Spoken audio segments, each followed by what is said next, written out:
diwrnod y brodas yn agosáu, a mi yna dal lot i wneud. A un o'r pethau cyntaf ar y rhestr, o'n mynd i sortio'r carpad. So nes i fynd i weld Neil yn ei waith. Sut o't ti, met? Iawn, diolch i chdi. Mae Trystan draw i gwaith, fel maen nhw'n bob tro, dwi'n meddwl. Chwilio amdan rhywbeth am nesaf beth i ddim, ie. Dwi'n meddwl bod o'n syniad bod ni yn rhoi rhywbeth ar lawr y shed. Dwi'n meddwl lle bach ydi. Dydy o ddim yn le bach, Neil. Wel, mae o'n 10 metr wrth 15 metr. Fatha cae ffwtbol, rili. Dwi'n gwybod bod hwnna'n ardal masif. Be fysa cost? Ella sa'ch chi sôn am ta 5 i 600, mae'n siŵr felly, jyst amdan y carpad, e. So pam nes i roed y bris iddo fo, oedd na rhaid chleinar yna. Ar cwbl gysiad. So tra'n gwneud y deal? Nes ti'n gwneud hwnna?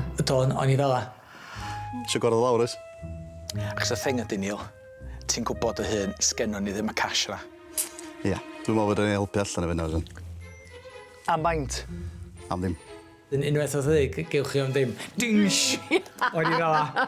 Ond, Mae yna wastad ond. mae bach yn drwm, so fydda i angen help. Ia, iawn. Pwy? A chdi, di? Fi? Ia. O'n... Alla bod fi eisiau lai dawn arall. Dwi'n nabod boi creu arall. A ti'n nabod o fyd. Cyw gaf. A bwysau di fat fi. Hwna'n drwm. Met, ti'n ma'n ffitio? Na, dwi'n gwybod. Oedd eisiau godi fo wedyn a reid o uwch ben lle oedd y dreifar yn eista. O'n am ebwch yn dod gen y ddau arall. Da ni fewn, ga. Da ni fewn, gia.